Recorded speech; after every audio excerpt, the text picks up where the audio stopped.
prihatin terhadap dunia pendidikan kita ini sekarang. Saya ingin mengkonfirmasi, apakah keprihatinan kita terhadap dunia pendidikan itu hanya sekedar ketakutan yang tidak beralasan, atau kalau Mbak Rosti sendiri melihat nggak seperti itu? Saya bukan melihat ya, tapi mengalami gitu ya. Memang patut kita prihatin ya, karena saya juga nggak tahu kapan dimulainya hal-hal seperti ini. Yang namanya guru juga ya, kesejahteraannya juga tidak memadai. Pada waktu Presiden bertanya ke Menteri Pendidikan, kata kebajingan boleh nggak sih? Saya pengen ada harapan bahwa menterinya bilang tidak boleh Pak, gitu. Tapi enggak ya. Lah, menterinya ngomong apa? Ya diem, ketawa. Nah itulah munafiknya kita. Menteri Pendidikan, Presiden juga nanya, saya gitu harus fair. Dia nanya ke menterinya, Menteri Pendidikan mana? Boleh nggak saya kata-kata bajingan gitu? Menteri nggak bergerak. Jadi memang ya munafik. Masalah. Ya, kita itu munafik, udah deh. Negara bangsa kita itu munafik. Kalau sudah menterinya munafik, kita itu mau apa? Nah ini yang harus dirubah. Dan yang saya harapkan satu sebagai perubahan itu mahasiswa. Nggak ada lagi gitu. Mahasiswa masih punya ideologi yang jujur dia. Dia belum terkooptasi dengan parpol. Adalah paling tapi sedikit lah ya.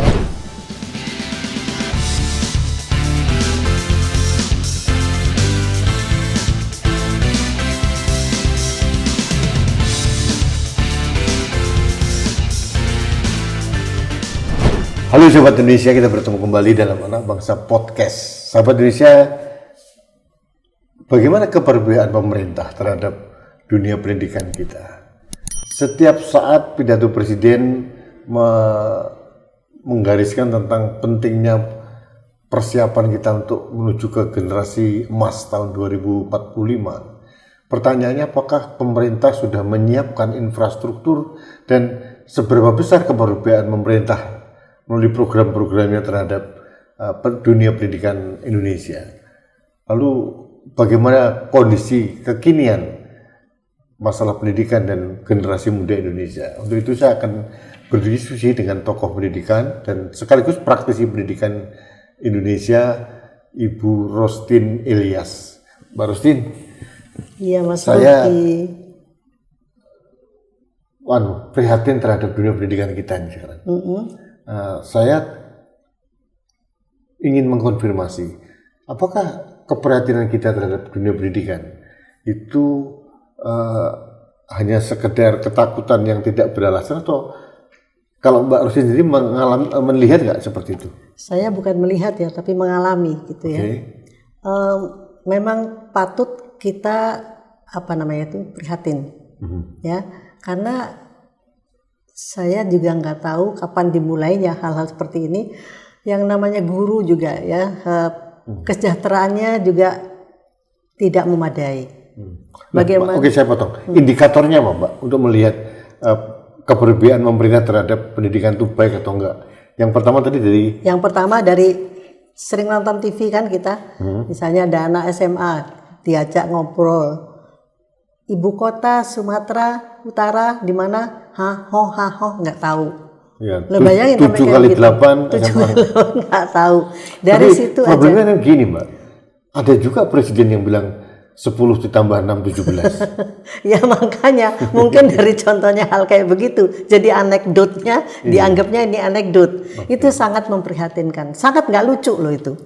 Meskipun kelihatannya lucu ya, sedih aku ngeliatnya gimana ya kayak begini. Biasanya anak remaja kalau diwawancara pasti dia akan kepengen yang jadi yang pintar gitu. Ini udah salah, ketawa-ketawa. Aku malah jadi mikir ini sikap dasar. Itu dari pertama dari outputnya tadi ya. Ya. Yang kedua dari guru mungkin. Dari guru gitu, dan guru juga udah nggak peduli dengan hal-hal seperti itu, karena banyak sekali guru-guru yang masih di bawah garis kesejahteraan itu sendiri. Itu real ya Mbak ya? Ya iyalah, masih ada gajinya 300, 400, gimana coba? Benar, ya. Dia harus berdiri di depan 40 murid dan harus memintarkan ini, sementara anaknya sendiri siapa yang akan minterin gitu, ya. Nah, Mbak, oke, masalah guru saya mau address di situ, Mbak. Mbak Rustin kan sering ngajar di Malaysia itu. Kalau kita perbandingan dengan negara tetangga kita, negara jiran Malaysia, keperbedaan negara terhadap guru dibandingkan Indonesia seperti apa? Ya, gimana ya? Kalau di sana guru itu memang seperti yang kita jadikan filosofi di Indonesia ya. Guru itu digugulan ditiru, ya kan? Kalau kita bahasa Jawa gitu. Tapi kalau di Indonesia ki wagu terus saru gitu. Ya, wagune ki ya bajunya itu aja. Nah, sarunya karena dia juga kurang menguasai materi pendidikan itu, bukan karena salah gurunya. Karena materi yang untuk itu kadang nggak memadai juga. Kalah dengan murid-muridnya yang sudah punya semuanya. Muridnya bisa melihat di TV, bisa internet, dan bisa segala macamnya. Itu harusnya guru-guru di Indonesia itu melebihi dari apa yang dipunyai oleh maksimal murid-murid ini. Kan begitu. Kalau dari kesejahteraan, Malaysia lebih bagus? Bagus. Lebih bagus dibandingkan kita? Bagus, lebih bagus Malaysia. Ya, tapi kita nggak fair ya, ngebandingin nanti keliru lagi. Kita kan 17.400 pulau yang kita punya. Ya.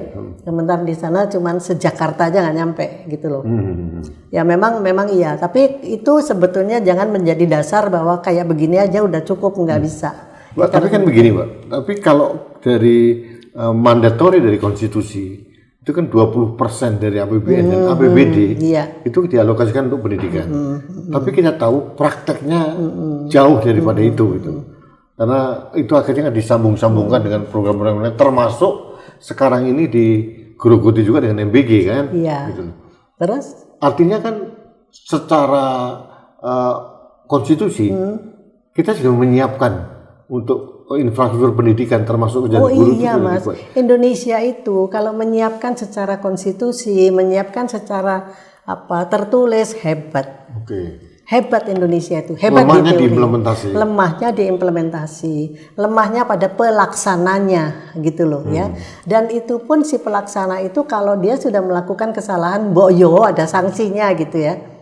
Ya udah, masih didiemin aja gitu. Banyak hal yang seperti itu. Saya juga baru baca nih misalnya kasusnya siapa itu si Freddy apa Febri apa siapa itu yang emas 70. Itu semua orang udah kok nggak diapa-apain gitu. Nggak diapa-apain bagi rakyat yang melihat. Satu hari aja dia diberi kebebasan kemana dia bisa menulis surat, bisa hubungan ke luar negeri, kita nggak tahu kan. Itu adalah waktu gitu loh. Dan itu kok kayak nggak apa-apa meskipun orangnya ada gitu loh. Tapi ini bukan menjamin bahwa ini nantinya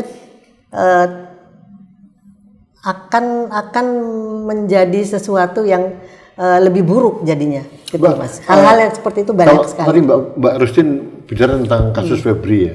Kan itu penuh dengan akrobatik dan sandiwara gitu. Nah, apakah itu berdampak pada pendidikan karakter itu anak pendidikan muda? Mas, itu anak-anak sekarang ngikutin. Jangan salah. Anak-anak dari tingkat SMA aja udah ngikutin. Ih gila ya, 74 kilo emas. Uangnya 100 miliar, gitu. ratusan miliar. Uangnya sekian. Itu anak-anak, karena anak-anak sekarang beda dengan zaman kita dulu. Ya kita males kok baca koran. Tapi sekarang berubah. Cara berpikir pun berubah gitu loh. Pernah saya tuh ngobrol, ya ada ada seorang remaja yang dia hamil ya, dan kebetulan tidak ada suaminya gitu kan. Bagi orang seusia saya, seusia kita ya Mas Rudi, itu kan menjadi pikiran ya. Ngobrol lah aku sama teman-teman saya, sama guru nih. Ya gimana ya ini. Lewatlah nih anak remaja.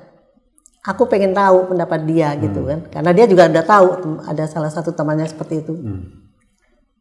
Si ini hamil tapi dia suaminya nggak ada. What's your opinion? Dia cuma ngeliatin aku, what's wrong with her gitu kan? Ya dia nggak punya suami, so what? Yang penting mamanya kerja nggak sih gitu? Ya kerja, ya udah pergi dia gitu. Yang Anda baca apa itu? Dari perspektif anak muda seperti itu, bahwa moral itu udah beda. Moral atau pergeseran social value? Iya, social value dan moral gitu loh. Oke. Bagi kita pernikahan itu kan sakral. Oke. Bagi mereka apaan sih? Gitu loh. Jadi udah enggak lagi. Tapi kan, Ya kan? begini, mereka kan punya pendapat seperti itu. Pandangan itu kan bukan berarti mereka tidak bermoral kan? Iya, Mereka makanya. mempunyai kriteria moral yang Betul, berbeda. beda Oke. begitu. Jadi tidak bisa saya menyalahkan dia nggak bermoral. Cara melihat moral tuh dia udah beda. Jadi hal-hal seperti itu banyak kita temuin. Dan kita nggak usah heran. Cuman masalahnya sekarang apa yang harus kita berikan kepada anak-anak? Ini apa yang harus kita ajarkan kepada generasi penerus ini? Apakah moral yang sudah mereka hadapin kita akan ikutin atau kita akan coba untuk moral tuh kayak begini loh, sesuai dengan pandangan kita, gitu. Itu nggak mudah mas, gitu loh. Mbak, Mereka presiden ya, mungkin ingin akrab, ingin terlihat gaul gitu ya. Sering memilih diksi yang agak nyeleneh untuk seorang presiden.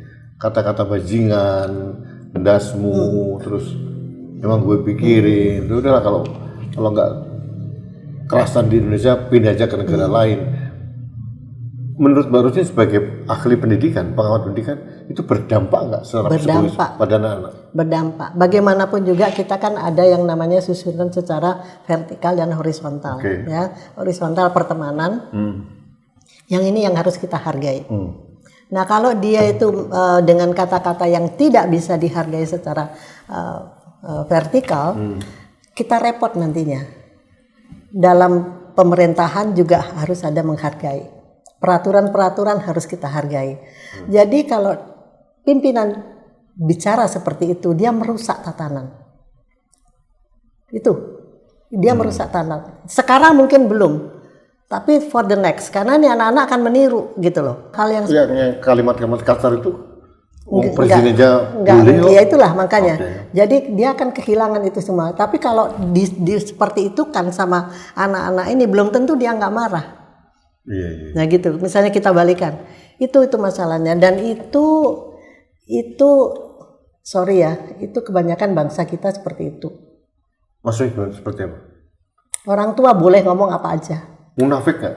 Munafik gitu loh, dalam arti kata.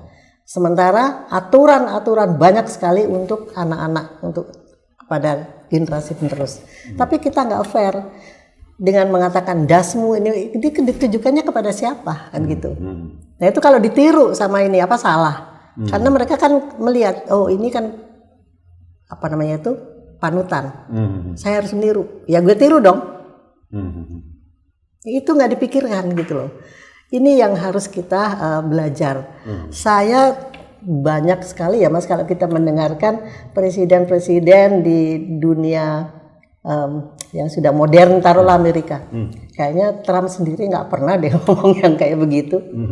Dia marah-marah, tapi ngomong yang so stupid ya, saya bilang itu memperkecil diri sendiri, dia nggak pernah.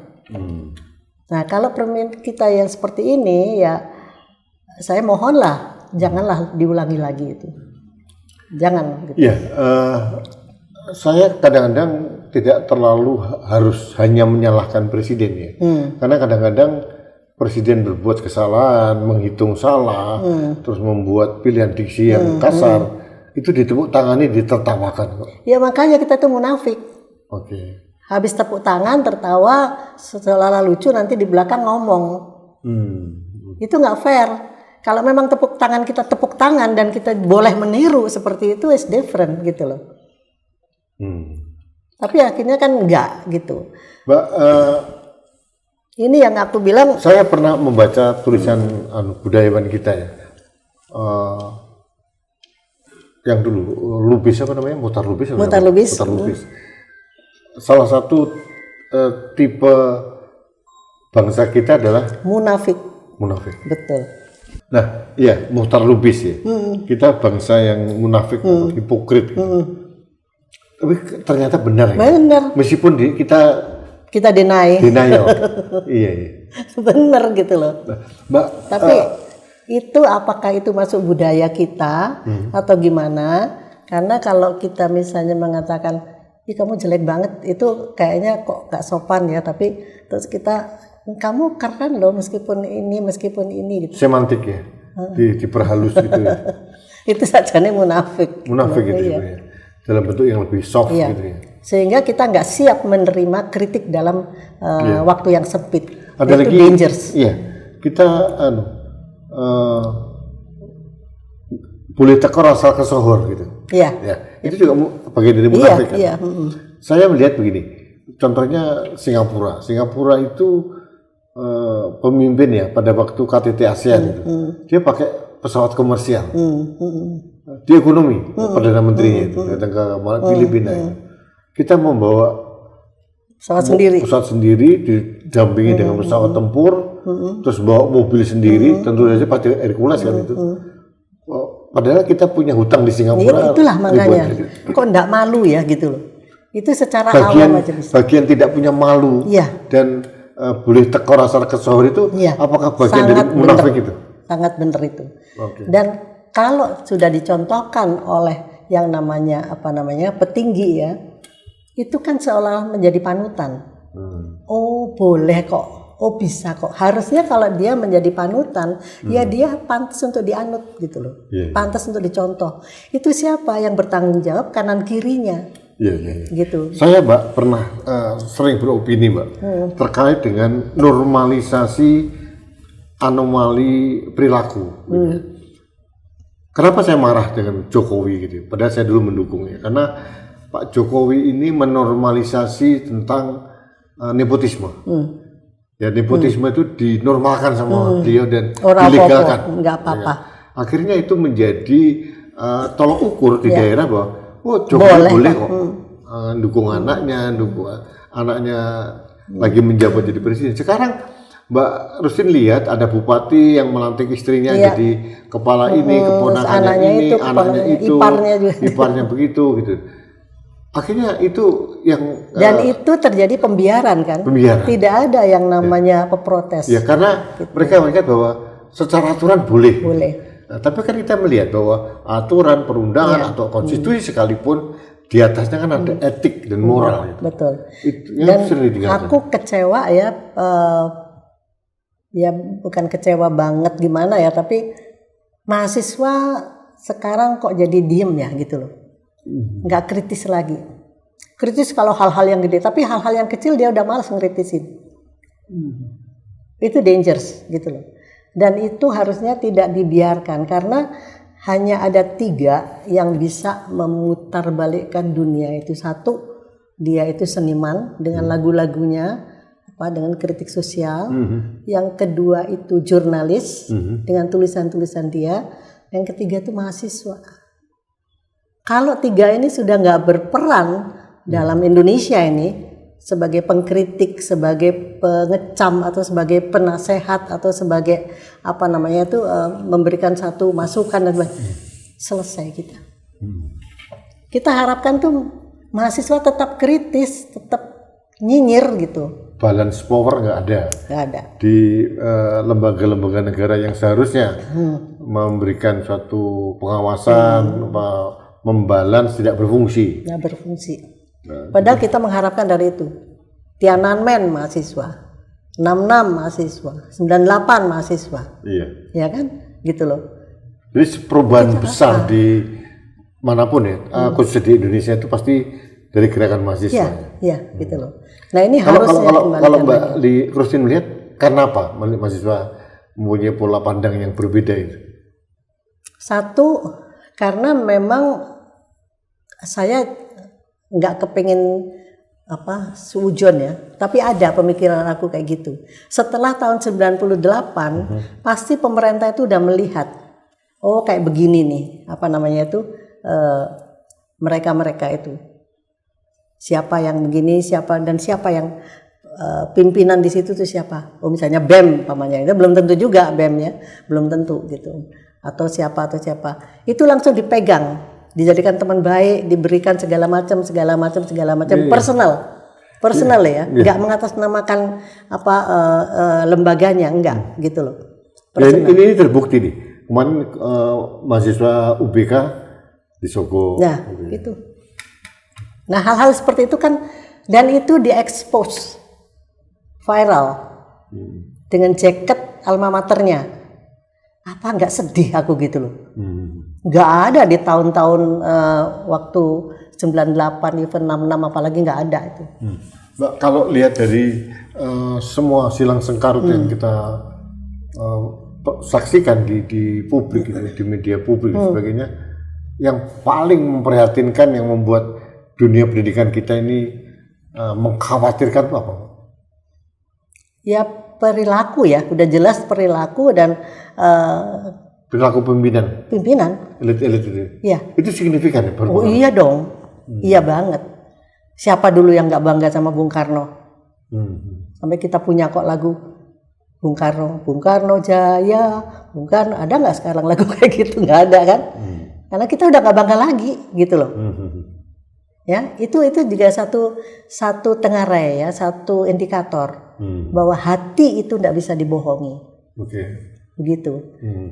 Karena bagaimanapun juga lagu untuk memuja seseorang itu sangat dibutuhkan, sangat diperlukan. Itu bagus harusnya. Karena negara kita itu adalah negara yang konon kita itu mempunyai kebudayaan yang adiluhung. Tumpahkanlah dengan lagu. Zaman Pak Harto ada loh lagu Bapak Pembangunan misalnya gitu ya. Karena ini sebetulnya mulai dari zaman Raden Ajeng Kartini ya, Ibu kita Kartini gitu. Kita selalu memuja pimpinan yang bagus gitu. Untuk apa? Ada role model ya? Iya, ada. Atau kita sekarang nggak punya role model? Nah kenapa gitu? Karena memang nggak ada gitu loh. Kita nggak bisa bohong. Ntar kita nyanyi di sini, muji di situ diketawain gitu kan? Dipikir buzzer nanti. Gitu, dibayar gitu kan? Nah gitu. Agak mengkhawatirkan sekali ya Pak? Banget. Makanya saya tuh sangat mengharap kegiatan mahasiswa harus juga mulai dengan ekstra universiternya. Bukan intranya. Kalau ekstrakurikuler. Kalau dulu kan ada HMI, ada GMNI, ada apalagi GMS, ada IMADA, ada Cipayung. Sekarang ini yang harusnya kuat gitu loh. Tapi kan sekarang Mbak, mulai dulu barulah. Ini kelompok-kelompok Cipayung sebenarnya kan sering dikooptasi juga oleh kekuasaan. Iya, tapi tetap ada perlawanan. Tetap ada perlawanan. Artinya mereka sekarang ini saya melihat ada kenapa kelompok Cipayung, HMI dan sebagainya nggak berfungsi, itu mereka dianggap tidak merepresentasikan lagi kepentingan anak muda. Nah, makanya harus dirubah. Siapa yang harus dirubah? Ya anak mudanya itu kan gitu. Jadi show everybody that we are here dengan people, kan gitu. Kalau udah kayak begitu ya udah rakyat akan percaya lagi gitu. Kita boleh salah gitu loh. Tapi kita jangan bohong gitu. Dari mana kita mau mulai membenahi semua ini? Saya rasa Mas Rudi bisa kok ngundang mahasiswa-mahasiswa itu. Diajak mereka ngobrol gitu loh. Aku yakin. Personel ya gitu loh. Ini penting Mas. Di pemerintahan Presiden Prabowo. Ada MBG Mbak. Gitu ya.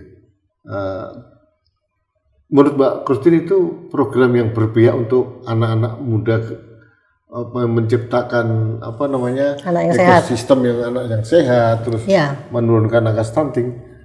Itu should be like that. Harusnya ya. Tapi kan ternyata enggak. Di situ duitnya banyak. Akhirnya apa sih budaya kita kalau enggak korupsi? Itu yang menyakitkan. Dan anehnya sekali pemerintah doing nothing, nggak ngapa-ngapain, nggak ada sanksi, cuman berita di koran. Nggak ada berita di koran ya kita nggak tahu. Emang Mas Rudi pernah lihat apa berita di TV itu sini dipanggil apa ada? Nggak ada kan? Nggak ada gitu loh. Padahal kita tahu semua, aneh gitu loh. Itu berdampak ya Mbak? Berdampak banget. Psikologi anak muda. Semakin kita nggak percaya. Jadi krisis kepercayaan terhadap pimpinan itu mempengaruhi pendidikan karakter. Mempengaruhi daya juang kalau saya bilang ya. Jangan salah, anak-anak ini juga punya keberanian tapi bukan sekarang. Kita akan lihat nanti. Akan terjadi seperti 98, bahkan mungkin lebih. Siapa yang ngira dulu ada 98 buar kayak begitu. Itu semuanya terdiri dari kemarahan-kemarahan di tiap sudut yang akhirnya mereka menjadi satu. Itu kan sifatnya nanti pasti eskalatif ya Pak ya? Ya. Akan meningkat. Iya, ya itu gitu loh. Apa nunggu sampai ke atas tuh jeblok atau sebentar. Nah, ini yang aku nggak ngerti ya. Kenapa sih para pemimpin tuh kok nggak punya syakwa sangka seperti itu?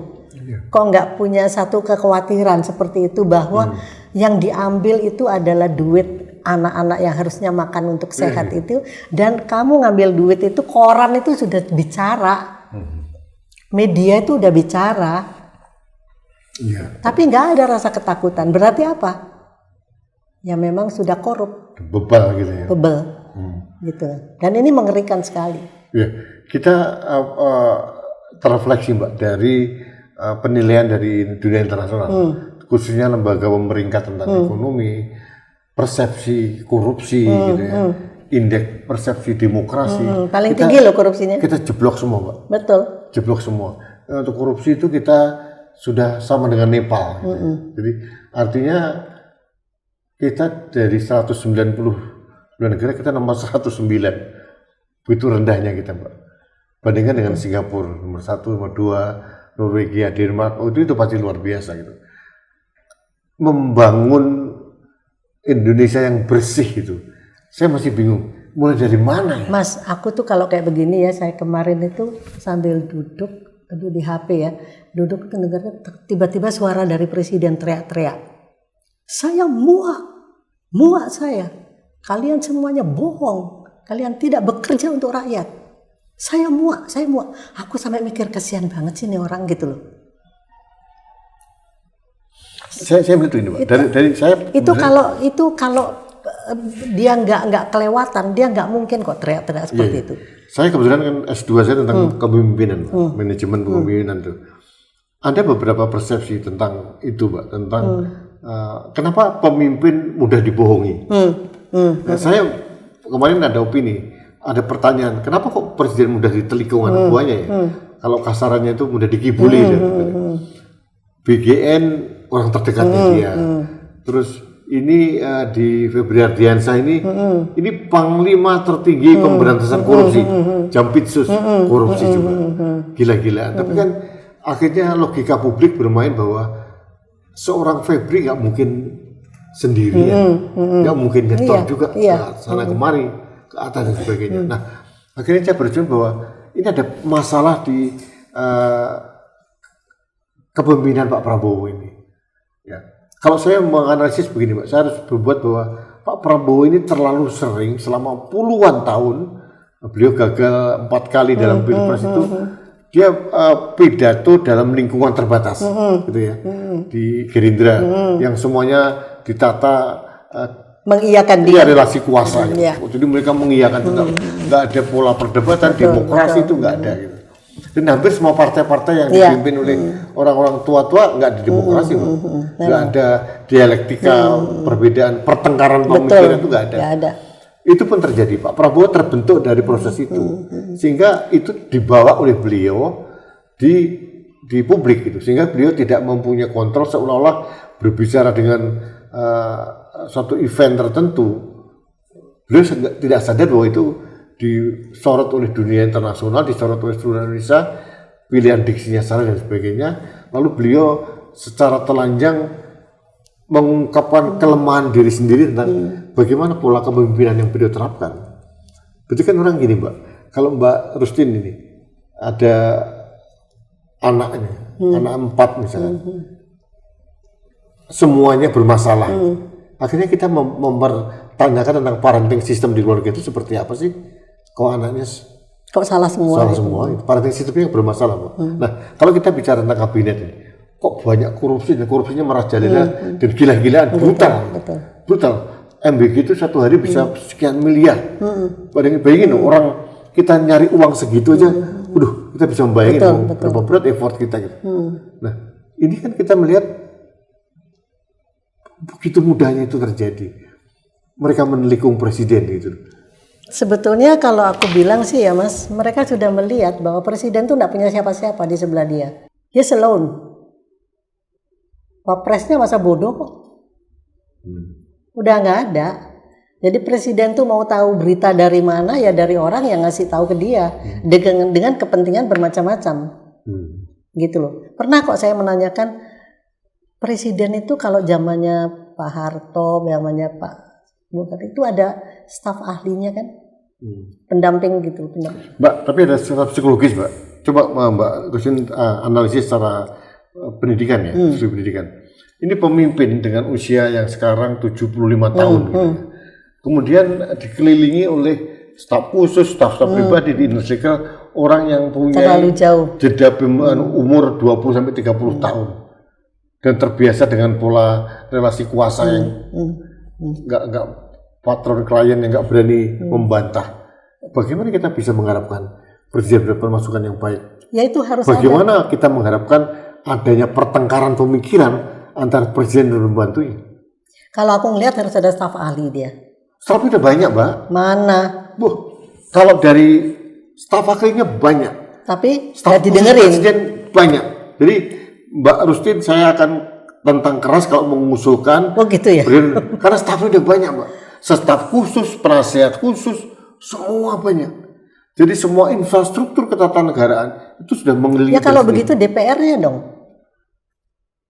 Masih ada DPR. Lah itulah gitu loh. Nah kalau semua nggak ada ya kita mau apa? Mau negaranya kayak apa? Terakhir tetap saya mengharapkan mahasiswa. Nggak ada lagi Mas Sopo gitu loh. Kalau DPR udah nggak ada, karena itu wakil rakyat, wakil kita.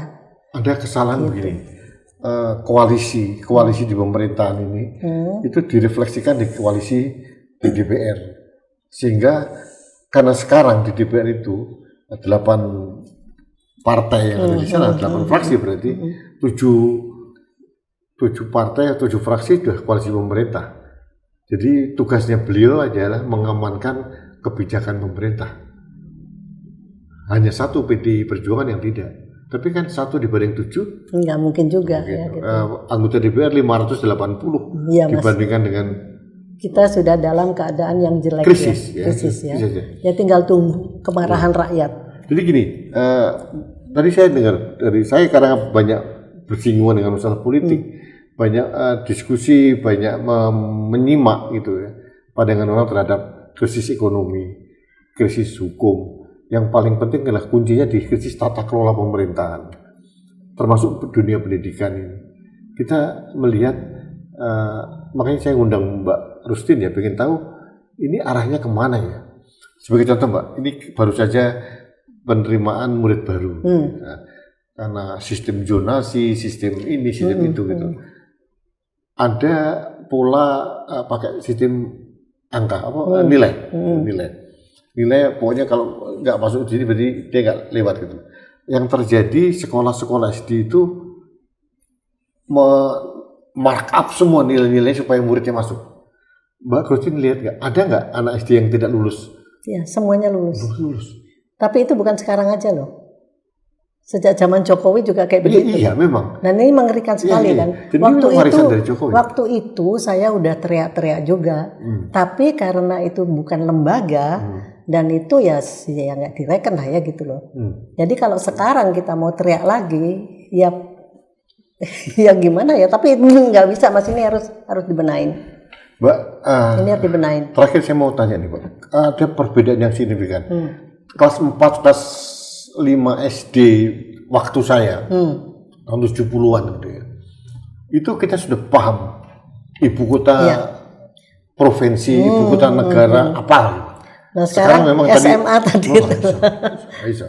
Baju putih abu-abu saya ya Allah Gusti.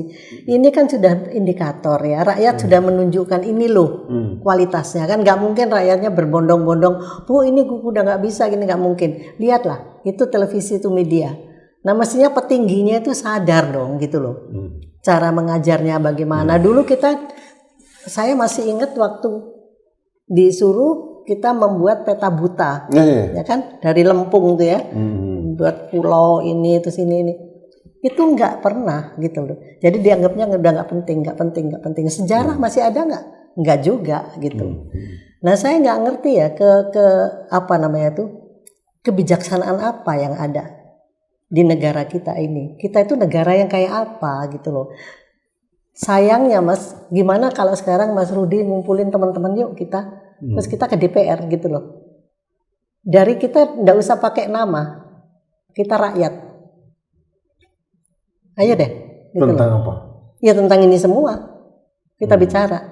Harus ada yang bicara, meskipun kita bicaranya belepotan, tapi ada substansinya. Bahwa pendidikan tidak boleh seperti ini. Kalau nggak kepingin kita hancur ya, gitu loh.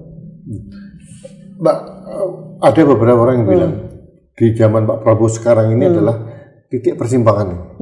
Persimpangan presiden negara ini mau menuju ke kehancuran atau ke kemajuan gitu.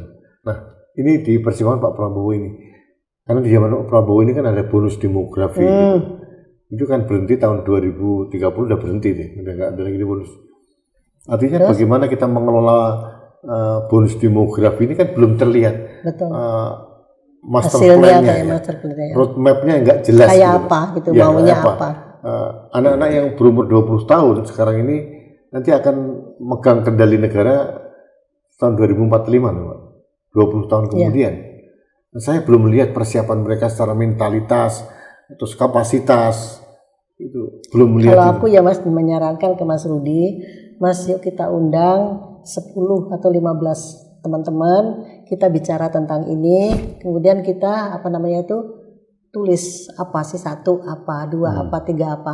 Ini yang kita serahkan ke DPR, apakah itu MPR, apakah lembaga, kasih semuanya.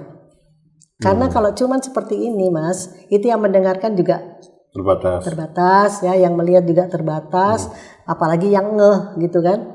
Nah, kalau aku maunya seperti itu, ayolah kita mengadakan pertemuan 2-3 kali, teman-teman Mas Rudi siapa, teman aku siapa, ayo kita kumpulin, kita ngomong, nah kita jalan ke sana, minta waktu ke DPR, kita mau ketemu. Mbak masih percaya dengan DPR? Harus. Aku juga enggak percaya, tapi satu-satunya yang mengatasnamakan wakil rakyat kan itu. Satu ke situ, dan yang jelas kita butuh viral ya, butuh no viral media, gitu loh. Nggak bermakna. Mbak, ini kita melihat Mbak, Presiden mempunyai program yang luar biasa, ratusan triliun sebagainya. Tapi di sisi lain ada paradok bahwa pada saat dia bicara tentang gaji guru, gaji dosen, kesejahteraan dosen, punya uang. Guru, punya uang. Nah itulah gitu loh. Ini yang ingin saya katakan, ini Presiden ini paham nggak sih dampaknya secara psikologis terhadap para guru, para dosen dengan omongannya beliau begitu. Kan kita sekarang kan di era keterbukaan ini kan nggak ada yang nggak tahu Mbak. Makanya aku bilang Mas, no one can have everything ya. Mungkin Prabowo termasuk itu juga gitu loh. Dia nggak semuanya tahu. Begitu loh. Jadi kan kalau pemimpin kan tidak harus semua tahu Mbak. Iya memang gitu loh. Lepas daripada kontroversinya Mbak, Pak Harto itu termasuk pemimpin yang hebat menurut saya. Dengan segala kontroversinya Mbak. Dia bisa mengendalikan semua anak buahnya dan tidak ada pembantu presiden yang tidak berkualitas zaman Pak Harto. Semuanya. Nah ya itu yang saya maksud. Mestinya presiden sekarang itu seperti waktu zaman Pak Harto. Dikelilingi oleh orang-orang yang berkualitas sesuai dengan bidangnya gitu.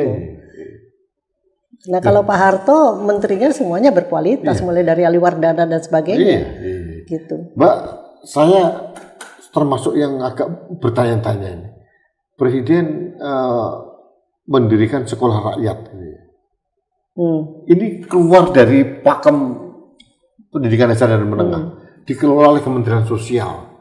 Saya bingung sih, kok bisa ya? Kalau aku tuh ngelihatnya gini, Presiden tuh mudeng nggak sih ya gitu loh. Mungkin dia melihatnya maksudnya gini, aku mau bikin sekolah rakyat. Sekolah rakyat itu untuk anak-anak yang nggak mampu. Anak-anak yang kere dede, bukan lagi nggak mampu. Kalau nggak mampu dia masih bisa di sekolah yang biasa gitu kan. Karena itu pun kan sudah gratis. Kalau rakyat itu dikasih baju, dikasih sepatu, katanya begitu kan. Jadi ini yang betul-betul nggak mampu, makanya tuh digandengkan sama Departemen Sosial.